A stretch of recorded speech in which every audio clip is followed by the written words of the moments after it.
điều sang ngoan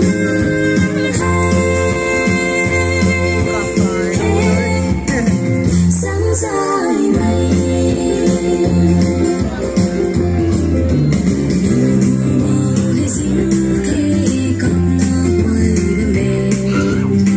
xuống không rồi ring xuống không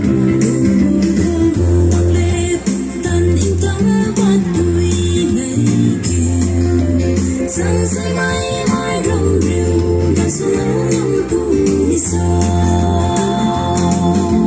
cắt thăm na ta bom đi thế gan ngoài điêu đuối đang gà đâu cắt thăm na ta bom đi thế gan ngoài điêu đuối chiều mát mây liêu sang ngoan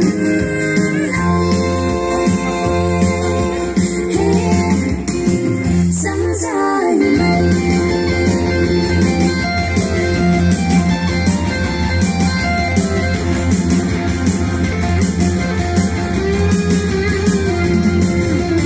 những lo con khâu rồi vui lấy tan thế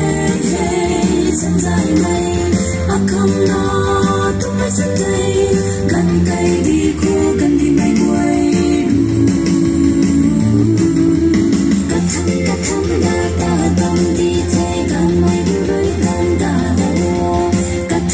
thăm đã ta tâm đi thế gần mây đưa đôi gần đã đâu xin thế chiều mát mây liêu sang ngoan